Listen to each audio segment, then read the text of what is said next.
This weekend is about mindfulness and sort of going deeper into mindfulness and what that actually means. And so I'm going to give you this, in this talk, I'm going to talk for about half an hour, and I'm going to give you quite a broad overview of mindfulness, which will kick us off for the weekend, and then we'll be able to go into what I'm saying in detail over the rest of the weekend. So in the Dharmamayi, which is a Buddhist text, the Buddha says, mindfulness is the way to the immortal, unmindfulness the way to death. Those who are mindful do not die, whereas the unmindful are like the dead. So that's pointing towards the fact that mindfulness is an extremely important Buddhist teaching.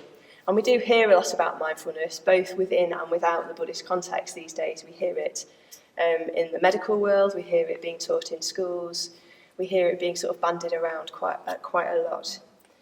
But what do we actually mean when we say mindfulness? So I think personally that the word mindfulness can be used in a quite a vague sort of way, and it's sort of thrown around without that much of a clear idea about what we're actually saying when we use that. And also I wonder if it can sometimes be used quite narrowly as well. And I was thinking, for myself, I was thinking, well, what would it look like if I imagined somebody washing up mindfully? And then the archetypal image of somebody washing up mindfully came to mind, of somebody like extremely slowly cleaning a plate, being very, very aware of every speck of dirt on the plate and every drop of water. So that might be an image that people would think of when they thought of mindfully doing something. Or they might just think, oh, mindfulness is for the cushion, it's for meditation. So that's quite a narrow idea of what mindfulness is. And actually the word mindfulness is used to translate 3 different words that the Buddha used. So I'm going to give you these words, and I'm going to be referring to these words just to just for clarity's sake. I'm going to be using the Pali words. So I've written them up on the board there. The first one is Sati, and then the Sanskrit for that is Smriti, but I won't be using that, I'll be using the Pali. The second one is Sampajanna, and again, I've got the Sanskrit there, which is Sampajanna. And the third one is Appamada, and the Sanskrit for that is Appamada. So I put the Sanskrit there just in case you ever hear the other word, it's actually the same thing. So I'm going to unpack what these 3 different things mean, because once we look at that, we'll see that actually mindfulness is extremely broad and applies to lots of different situations, both when we're meditating and when we're not meditating as well. And I'm going to talk a lot about mindfulness. I'm going to be basing what I say quite heavily on a talk that Sati gave in 2001 called Mind and Mental Events, talk 9. And he kind of elucidates these 3 aspects of mindfulness. So, in order to make this kind of accessible and immediate in our experience, I'm going to keep referring to an actual example of something we might have done quite recently, which might have required mindfulness, and that is preparing and packing to come on this retreat. So you've all been gathering your belongings and your extra clothes, your sleeping bags, your torches, your books, your car, whatever you needed in order to come here. You've all done that to a greater or lesser extent. So as I go through the talk, I'm going to keep referring back to this so that you can get a sense of what that aspect of mindfulness will look like in the day-to-day.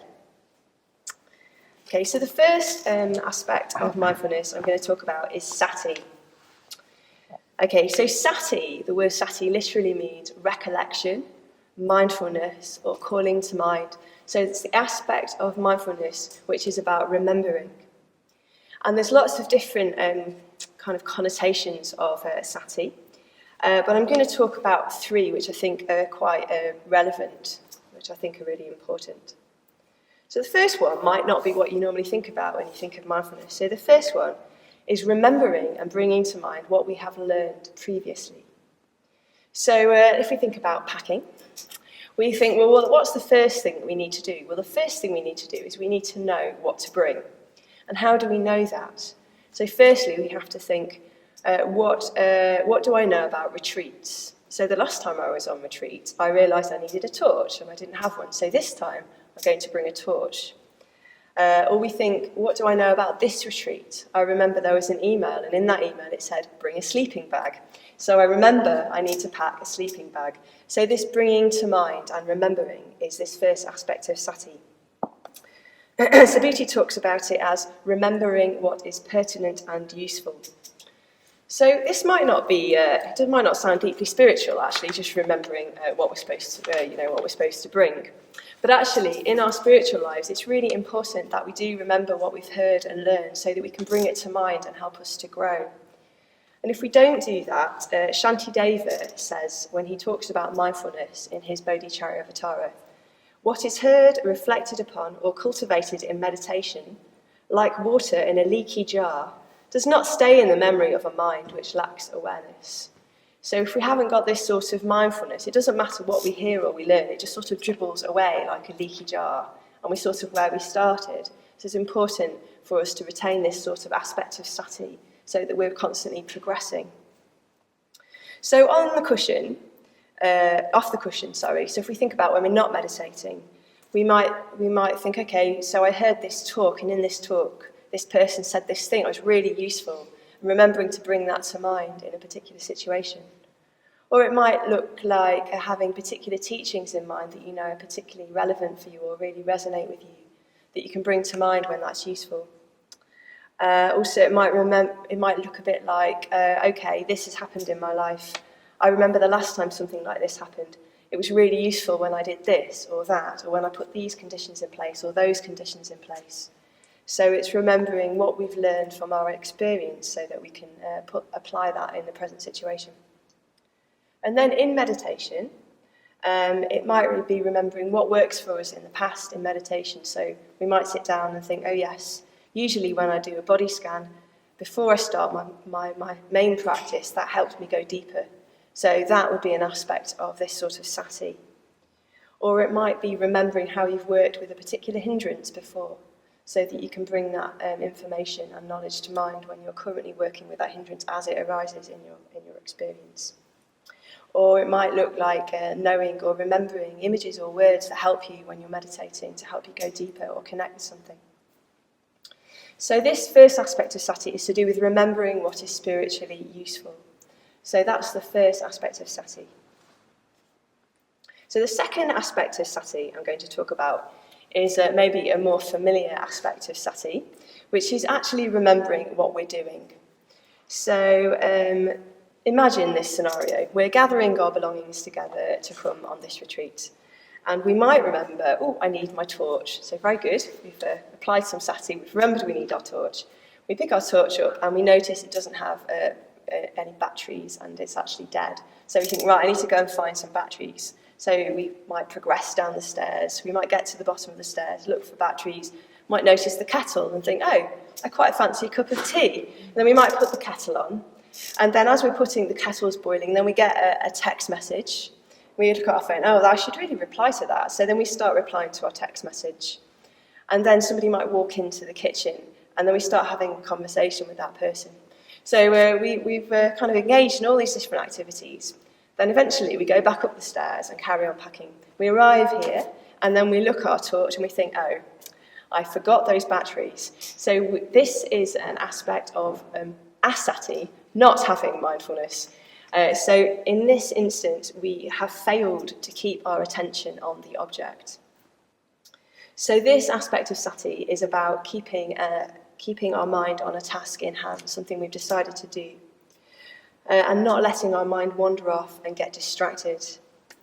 So Subhuti's got a lovely image for this, actually. So he talks about asati, about lack of this sort of mindfulness, as letting our mind slide off the object. And I thought this is a really kind of evocative image, because I don't know about you, but often I can be trying to remember something, like quite consciously. I might even walk down the stairs saying, batteries, batteries, batteries. But it's like my mind is trying to wiggle out of that that remembering. It's trying to wiggle and slide onto something which is more interesting than batteries, basically, because batteries aren't that interesting to my mind. We might, whatever we're doing out of meditation, of course, is manifesting in our meditation. So we might notice this aspect of asati in meditation. So we might notice that although we really would like to be keeping our attention on the breath, actually it just seems to keep wanting to go onto something more interesting than the breath. So when we're letting our attention slide off the breath onto something else, this is not practicing this aspect of sati. So what our mind is wanting to slide off onto is something we'd like. So in meditation, for example, it might be a person we like, some food we would like, an experience we would like, or it might be it's wanting to slide off onto something we don't like. We might be wanting to think, I'm really bored with this practice, I don't like meditating, or having an internal argument with somebody that you don't like. So our mind's wanting to slide off in the direction of craving or aversion. And sometimes we want our mind to slide off onto some doubt, and that would be a delusion. So there's an important point here, which is that mindfulness in the Buddhist sense can only be fully applied if the object of attention is skillful. So somebody could be concentrating very hard on something which is unskillful, but even if they were concentrating very hard on that, if it's not a skillful object, it couldn't be called sati in the full sense. It couldn't be called sati. And Subhuti talks about this, which would be concentrating on something unskillful, as wrong memory. So it's not that we're forgetting to remember anything, it's that we're remembering the wrong thing. We're remembering something that's going to lead us towards unhappiness for ourselves and other people. So if we're practicing sati, we're going to notice what's arising in our mind, both when we're meditating, when we're not meditating. Notice what's arising, but we'll be able to let it go without being distracted and wandering off. So with a battery example, we would notice, oh, well, I'd like a cup of tea. But we'd just think, well, I'm going to get the batteries. So we can bring our attention back to the object of our attention. And in meditation, we might be aware of a thought of craving arising. Oh, I'd like to go and have... my examples are about food, aren't they? Oh, I'd like to go and have a cup of tea now. And you might think, well, it's not time for that yet. And then come back to the breath. So it's being aware of what's arising and bringing our attention back to the object. So this is an aspect of continuity of attention, this second aspect of sati. So the third and final aspect of sati I'm going to talk about is quite interesting, and it's about remembering our commitments. So it's about remembering what we've said we're going to do. So I've got an example of a lack of this sort of awareness on a retreat that I was on a little while ago. And I was in charge, I was a part of a team cooking the lunch. So before the talk in the morning, we'd been rushing around trying to prepare the lunch, just as our cooks today have just been doing.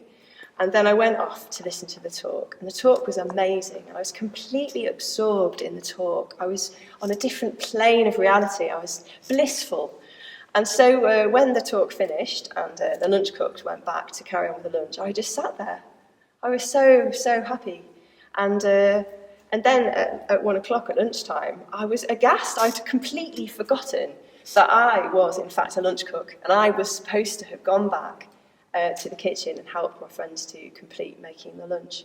So I think that's a good example, because it shows that even when one is absorbed, if you've forgotten to do what you said you were going to do, actually that is a lack of awareness. And I had to I had to make a confession about that, and that confession was lack of mindfulness. So when you've all been preparing to come on this retreat, there will all have been various things that you will all have committed to do. So firstly, you all committed to come, and you came. So that's one level of this sort of awareness. Also, you will have said what time you were going to arrive roughly, and then you will have carried that through. You might have agreed to give a lift or to receive a lift and be ready at a particular time. So you've all come from somewhere. You will have had to think, okay, how long is that going to take, and then commit to leaving at the right time, so that you're going to be there. And some of you have offered to buy things or shop or cook, give talks. So all of you have made these commitments, and you've carried them through, and you've come. So this is all an aspect of this sort of sati. So it's interesting to think that keeping our commitments is actually an aspect of mindfulness, because I'm not sure that I personally often think of keeping my commitments as awareness, but actually that's what it is. And Sangha says that if we're reliable, that is a sign that we're practicing this sort of sati. And if we're not reliable, then this is the area that we're needing to look at. So in relation to meditation, I was thinking, what would this look like? Well, firstly, it might look like remembering to meditate at all, actually. It might be remembering I want to have a meditation practice. I've committed to developing myself through my meditation, so I'm going to meditate. So it would look like that, maybe. Or remembering your commitment to get up at a particular time to meditate. Or it might look like remembering that you've committed to yourself that you want to work on your ill will.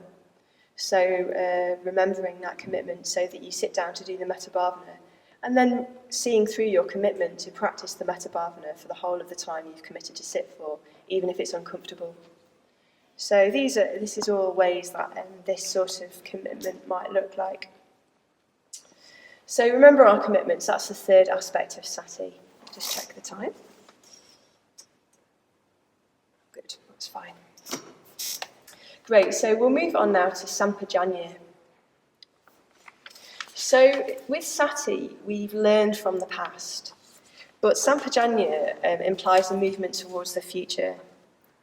So Sampajanna is the aspect of mindfulness that asks us to think about the direction of movement in our lives. So it literally means something like clear comprehension, could also be translated as continuity of purpose.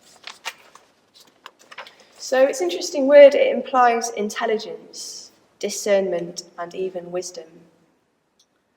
So it's the aspect of mindfulness which holds in awareness the bigger picture. So it's the bigger reason that we're doing what we're doing. I think of it a bit as zooming out and seeing a broader context for things.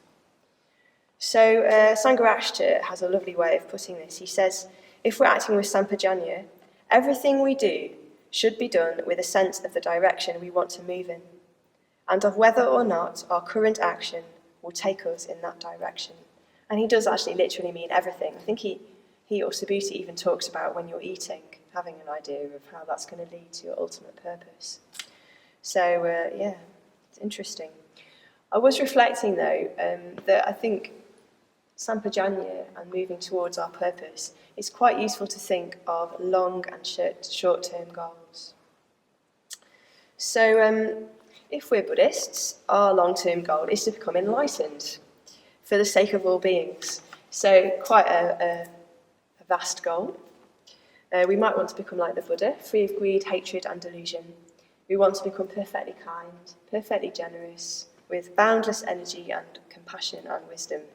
And the thing is, it is an achievable goal. It's not that it's a mad goal, it's an achievable goal, and it's a glorious goal. And we might have had a taste in our own experiences, a little taste of what this might look like. We might have had moments in meditation when we feel really expanded and open, and we can feel that sense of ourselves and others being separate. We can feel that is a bit tenuous and not quite right. Or we might have noticed moments when we just responded and there was no thought of ourselves. So that's a kind of taste. Or moments where we've really seen through something in study, even just for a moment, we think, oh God, yeah, I really understand that suddenly. And something happens. So we can use these moments to stay in touch with Sampajanna, with our directionality of purpose.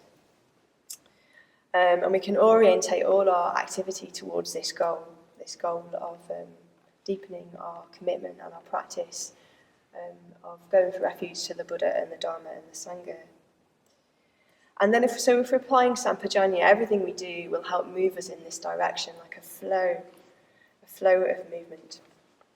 I was reflecting that shrines are really good for this. So it can be really hard to stay in touch with the vast goal, with something transcendental. But I was thinking about my shrine at home. So I meditate every day on the blue Buddha Akshobhya. And I'm meditating on him because I want to become Akshobhya. Obviously that's quite a big goal. But on my shrine I put images of blue skies and vajras and lotuses and elephants. So these are all symbols and images that help me open towards Akshobhya, to give me a sense that I could become like Akshobhya. So they help help shorten the gap between me and enlightenment. They help me taste what that would actually be like. So in our packing example, which is coming back down to earth a little bit, it might mean having a sense of why you're packing at all. You're packing to come on retreat, but why are you coming on retreat? So it would be having some sense or some orientation of deepening your practice towards the Buddha state. And so that would be your long-term goal of becoming like the Buddha and packing to come on the retreat. The retreat would be moving you in that direction. And so Sampajanna in this instance would be keeping that in mind on some level so that you're aware of that and it gives your packing purpose and meaning. So you might be thinking, hang on a minute, I don't think about enlightenment from one moment to the next, actually. And I would like to become enlightened, yes, thank you. But it's a very, very long way away. How could I possibly keep enlightenment in mind with every activity that I do? So if you're feeling like that you can't relate to that goal in the day-to-day, then don't worry, because you're not alone. And I'm sure that a lot of people are also thinking that. So enlightenment is our goal. And it can be very inspiring, but also thinking about things in terms of enlightenment can be quite overwhelming and hard to connect with. So Sangha talks about the importance, because of this, of short-term goals, which he describes as proximate and achievable. So when we're packing, we might not be thinking as we're packing, I'm packing because I want to get enlightened. We might not be able to think that. But what might we be able to think instead? Well, we might be able to think, I'm packing, I want to go on this retreat because I'd really like to develop my sangha relationships. Or we might be thinking, I'd really like to understand better the 3 aspects of mindfulness. Or we might be thinking, I'd really like to try and establish a more effective or a daily meditation practice. And these are achievable goals which the retreat will help you fulfill. And so in this way, so we might think like this, and then that would also apply to what we decide to pack, if we've got this Sampajanna in mind, this mindfulness. So we could choose, we might be thinking, well, shall I bring my own meditation stool, for example? And then we might think, yes, I will, because if I do, I'm likely to have a more concentrated meditation. And then that will lead towards my goal of having a more effective meditation practice. So you're choosing the items that you pack because they're going to move you in this overall direction. So the image of it is of all of our activity flowing in one direction in an integrated way. And if we keep these short-term goals in mind, we are always progressing towards our broader goal of enlightenment, but in short term, manageable and bite-sized chunks, so we don't feel overwhelmed. And I was reflecting about the Olympics. So the Olympics has been going on, and I've been really aware of the commitment of the athletes and how motivated they are. So there's that one guy, I can't remember his name, he trained every day for about 300 days without a break.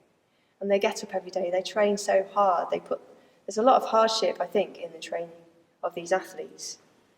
And I was thinking, well, how are they so motivated to do that when I struggle to get up out of my bed and sit on my cushion for 40 minutes some days, which is clearly less arduous than the training that the athletes do. So I was reflecting that when I'm struggling in that way to get on my cushion, it's because in that moment my Sampajanna is weak. I'm not sufficiently clear with myself what my goal is, and I'm not sufficiently clear how meditation is going to help me move towards that goal. Because I have made a commitment. One of my commitments at ordination is ordination is for the sake of enlightenment for all beings. So I have made that vow. So if I'm not bothering to sit down on my cushion, well, I'm not really I'm not really taking that seriously. And I know that you've not all made that vow, but you'll all have made commitments of your own. And once we're clear about those commitments, that helps move us in that direction and motivate us. I was thinking, on the other hand, the athletes must have extremely strong Sampajanna, must be very, very clear that what they're doing is helping them move towards their goal, and that is why they do it. But I was thinking as well that the Olympic athletes, they didn't on day one think, oh, I know, I'll tomorrow go and win the gold medal. They've had a long and extended, graded training program since the first day that they went to the gym or the first day they ran around a field. They would have first thought, well, I'm going to see how quickly or well I can do this. They would have then improved upon that. They would have started competing at a very local level. Then they would have improved. They might have gone to national. They would have been rubbish at national level. They would have had to improve again. Then they would have gone international. So it's taken them a long time of short-term manageable goals for them to win the gold medal. And just like that, our short-term goals can be our graded training exercise program to enlightenment. So we'll still get enlightened, but we won't have to always be thinking about that, and we'll always have something in mind that we can achieve. So this is Sampajanna, so the keeping in mind of our goal. So the final aspect of mindfulness I want to talk about is Appamada. Let's have a sip of water.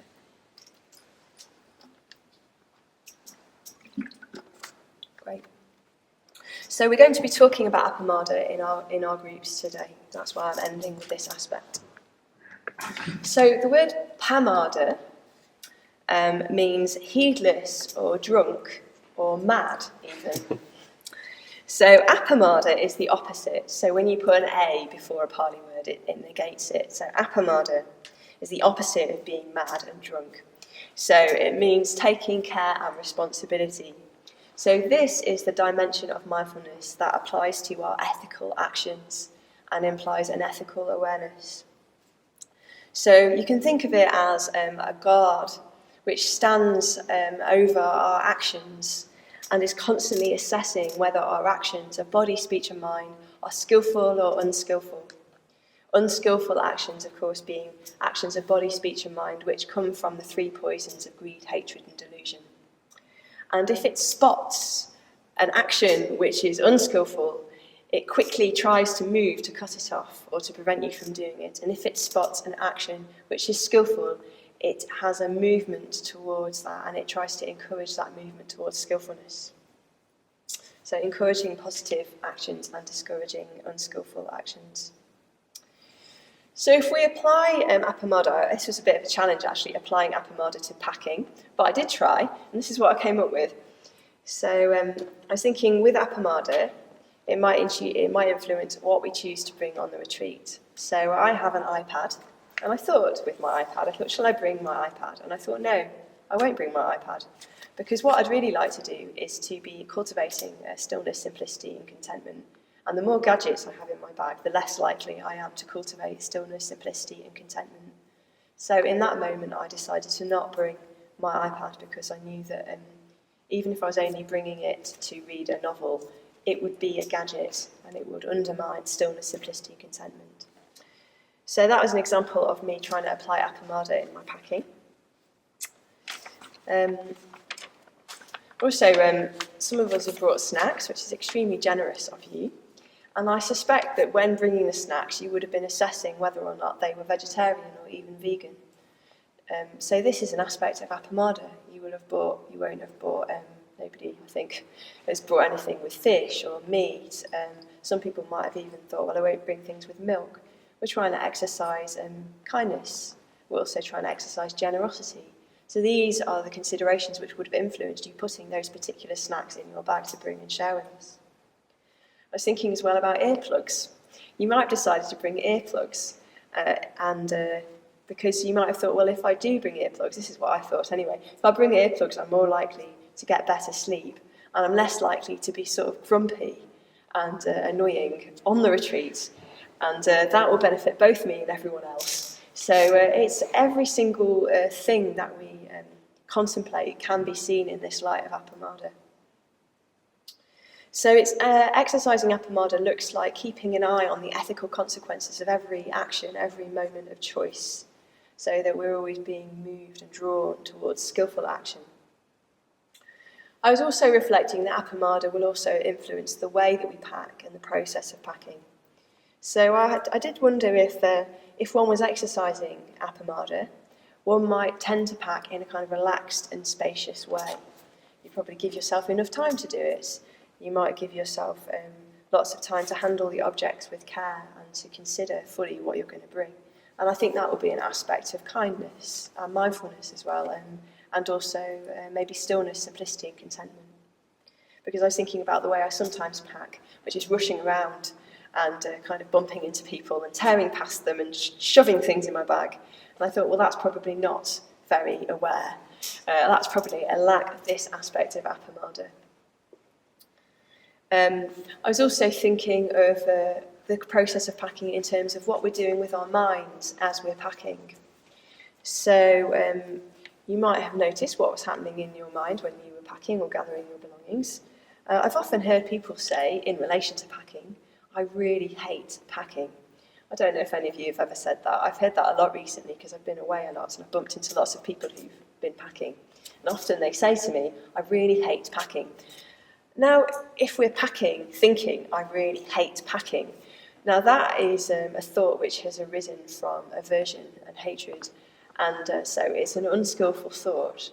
And if we're fueling that by thinking, yes, I really do hate packing, yes, it's dreadful, then we're putting energy behind the negative thought, which is coming from hatred and aversion. And therefore, it's unskillful. So if we're going to fuel that, that is a lack of Appamada. So if we were to catch that thought and think, well, I'm not going to think like that, I don't want to think that negative thought, that would be Appamada. We'd drop the negative thought, move on to something positive and skillful. We might also notice, this is a little bit more subtle, but some of the thoughts that we can indulge in can really propagate a fixed self-view. So we might think, I'm really rubbish at packing. I'm just the sort of person who is just so rubbish. I'm so disorganised. I never know what I'm supposed to be doing. Now, all these claims about yourself, they're all presupposing a fixed and enduring sense of self, which we don't have. So that narrative, fueling that sort of narrative, is actually a form of spiritual ignorance, and so it's unskillful. So if we let ourselves get caught up in this sort of thing, that is a lack of Appamada. So Appamada would involve catching that and thinking, hang on a minute, that's not right, that's not true, that's not what the Buddha said. What's a more skillful way of thinking? So dropping that thought and moving towards something more skillful, that would be Appamada. So thinking in meditation, what would this look like? So meditation, firstly we've sat to meditate, which is a skillful action. And we decided we want to work on our minds. So sitting at all is quite skillful, but once we're sitting, I was thinking that it's mainly what we're doing with our mind, where Appamada would apply. So thinking it would look like watching what is arising in our mind and assessing whether or not that is a thought which should be dwelt on or not dwelt on. And if it's a thought which is unskillful, just dropping that, moving away from it. So for example, in the Metta Bhavana, we might be meditating on somebody, and then we might notice, in relation to that person, thoughts of craving arising, sexual craving or neediness, or we might notice thoughts of aversion, and we might go off sort of chuntering to ourselves about something they did which we don't like, in a bit of a rant about them, about something they did that wound us up. So thoughts about them coming from craving or aversion. So Appamada would be the sort of mindfulness that spots those thoughts and assesses them. Oh, hang on, that's unskillful, that's not why I'm sitting here. And just lets go of those and then moves us back towards our skillful intention of wishing that person well. So it's the aspect of mindfulness which delights in skillfulness, delights in that sort of beauty, and is constantly wanting to draw us back to skillfulness and beauty. What is morally beautiful. So Appamada is really important. They're all really important. But you'll notice on the board I've written a quote, Vaya Dhamma Sankara, Appamadena Sampadata. So Appamadena Sampadata, they're the last words of the Buddha. So altogether they mean all things are conditioned. With mindfulness, strive on. So you'll notice with mindfulness, strive on is Appamadena Sampadata. Appamada.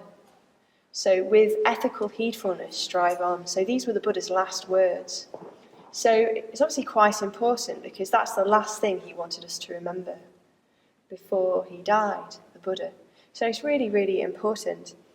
And we can reflect on why we think he chose this aspect as being the one to focus on. There's also a whole chapter in the Dhammapada about mindfulness, and that is also Appamada. So that's also this aspect of mindfulness. So it's obviously quite important. So that's why we're going to be devoting our groups today to Appamada. So just to round up then, so we've had Sati, Sampajanna and Appamada. So firstly, just a warning. So there is overlap between these aspects of mindfulness. So just don't take what I've said too literally. And there's no point kind of arguing, well, that's Sati. No, it's not Sati, it's Appamada. That's not really the point. The idea of viewing them all like this as a set is to give you a sense of the breadth and depth of mindfulness, what it actually means in all its complexity. And actually that mindfulness applies to a whole range of situations we might normally think of, both when we're meditating and doing ritual and mantra, and also when we're not meditating. In absolutely every moment, mindfulness is relevant. And that's quite exciting, actually. Personally, I think mindfulness is more exciting, having explored these aspects of it. So to finish, I'm just going to read you a quote. So this is from the Bodhicharyavatara by Shantideva, and he's got a whole section on awareness. And he says in that, "Rutting elephants roaming wild do not cause as much devastation in this world as the roaming elephant, the mind, let free creates. But if the roaming elephant, the mind, is tethered on every side by the cord of mindfulness, every danger subsides, complete prosperity ensues." Thank you very much.